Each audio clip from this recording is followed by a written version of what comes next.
കടം വേണോ? ലോകോത്തര ബ്രാൻഡുകളുടെ എല്ലാ മൊബൈൽ ഫോണുകളും smart T V, smart watch, headset തുടങ്ങിയ എല്ലാ ഗാഡ്ജറ്റുകളും തവണ വ്യവസ്ഥയിൽ സ്വന്തമാക്കൂ. ജ്യോതി മൊബൈൽസ്, ഏരൂർ.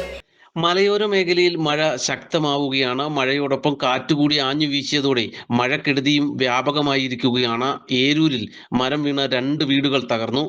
നെട്ടയം ബ്ലാപ്പാട്ട് ശുഭവിലാസത്തിൽ ബാലൻ സുഷമ ദമ്പതികളുടെയും വിലാസിനി മന്ദിരത്തിൽ സതി എന്നിവരുടെ വീടുമാണ് തേക്ക് റബ്ബർ മരങ്ങൾ വീണ് തകർന്നത്.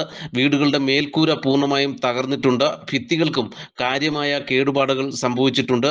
ശക്തമായ കാറ്റിൽ വലിയ ശബ്ദം കേട്ട വീട്ടുകാർ വേഗം പുറത്തേക്കിറങ്ങിയതിനാൽ വൻ അപകടം ഒഴിവായി. മഴയും ഒക്കെ ഉണ്ടായിരുന്നു. ആ സമയത്താണ് നല്ലൊരു കാറ്റ് വന്നപ്പോഴായിരുന്നു ഞാൻ സംഭവിച്ചത്. എല്ലാവരും വീടിനകത്തായിരുന്നു. ഈ ബഹളം കേട്ടുകൊണ്ട് പെട്ടെന്ന് ഈ കാറ്റിൻ്റെ ഒരു ബഹളം കേട്ടുകൊണ്ട് ഓടി പുറത്തിറങ്ങി.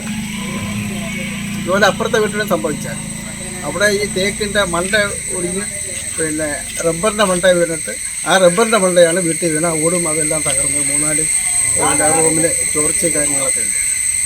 19-ാം വാർഡിൽ നെട്ടയം ബ്ലാപ്പാട്ട് ജംഗ്ഷനിൽ ഇന്നലെ രാത്രിയിലുണ്ടായ ശക്തമായ കാറ്റിലും മഴയിലും പെട്ട് തേക്കും റബ്ബർ മരവും കടപുഴുകി വീണ് വീടുകൾക്ക് സാരമായ നഷ്ടം സംഭവിച്ചിരിക്കുകയാണ്. നിത്യവൃത്തിക്ക് പോലും വകയില്ലാത്ത കൂലിപ്പണി ചെയ്ത് ജീവിക്കുന്ന ഇവർക്ക് വീട് മെയിൻ്റനൻസ് ചെയ്യുന്നതിനുള്ള സാമ്പത്തികം ഇല്ലാത്തതാണ്. അതുകൊണ്ട് സർക്കാരിൻ്റെ ഭാഗത്തു നിന്നും ഉള്ള ധനസഹായം ലഭിക്കണമെന്നുള്ള നടപടി സ്വീകരിക്കണമെന്ന്. കുളത്തൂപ്പുഴ ഡിപ്പോയിൽ കൂറ്റൻ മരുതിമരം കടപുഴകി വീണതിനെ തുടർന്ന് വീട് പൂർണ്ണമായും തകർന്നു. വിനീത വിലാസത്തിൽ ബിനുവിൻ്റെ വീടാണ് തകർന്നത്. ഇന്നലെ രാത്രിയിലായിരുന്നു സംഭവം. വീടിനൊപ്പം വീട്ടുപകരണങ്ങളും പൂർണ്ണമായും നശിച്ചു. ഈ മരം ഒടിഞ്ഞ് വീടിൻ്റെ മണ്ടയിൽ കൂടെ വീണത്. ഞാൻ കൂടെ വന്ന് ഈ വീട്ടിൽ ഇങ്ങനെ താമസിക്കുന്നതാണ്. കാരണം ഭാര്യയ്ക്ക് സുഖമില്ലാത്തതുകൊണ്ട് ഇവിടുന്ന് ഇപ്പം തൽക്കാലം മാറിയതാണ്.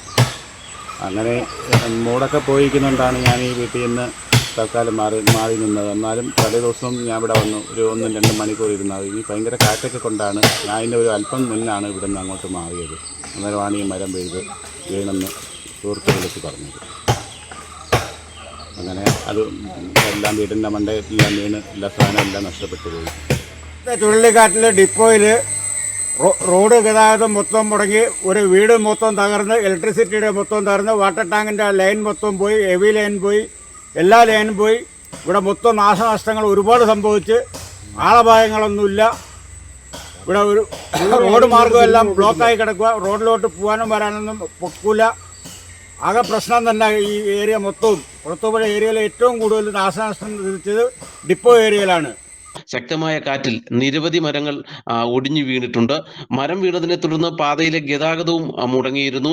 കുളത്തൂപ്പുഴ തെന്മല പാതയിൽ മരം വീണതിനെ തുടർന്ന് അന്തർ സംസ്ഥാന പാതയിലെ ഗതാഗതം ഏറെ നേരം തടസ്സപ്പെട്ടു. പിന്നീട് പോലീസും ഫയർഫോഴ്സും നാട്ടുകാരും ചേർന്ന് മരങ്ങൾ മുറിച്ചു നീക്കി ഗതാഗതം പുനഃസ്ഥാപിക്കുകയായിരുന്നു.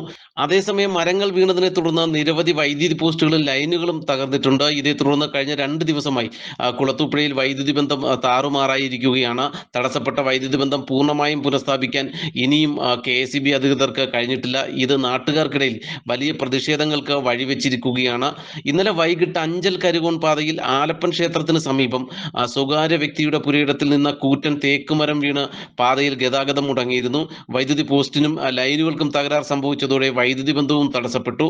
ഇടമുളയ്ക്കലിൽ ശനിയാഴ്ച പുലർച്ചെയുണ്ടായ ശക്തമായ മഴയെ തുടർന്ന് മതിൽ ഇടിഞ്ഞു വീണു. ഷിഹാബുദ്ദീൻ എന്നയാളുടെ വീടിനോട് ചേർന്നുള്ള മതിലാണ് ഇടിഞ്ഞു വീണത്. മഴക്കെടുതിയിലെങ്ങും ആളപായം ഉണ്ടായിട്ടില്ല. അതേസമയം തന്നെ ഏക്കർ കണക്കിന് കൃഷിനാശവും സംഭവിച്ചിട്ടുണ്ട്. സ്ഥിതിഗതികൾ നിരീക്ഷിച്ചു വരികയാണെന്നും അടിയന്തര സാഹചര്യം ഉണ്ടായാൽ നേരിടാൻ ആവശ്യമായ നടപടികൾ സ്വീകരിച്ചു വരുന്നതായും റവന്യൂ അധികൃതർ അറിയിച്ചിട്ടുണ്ട്.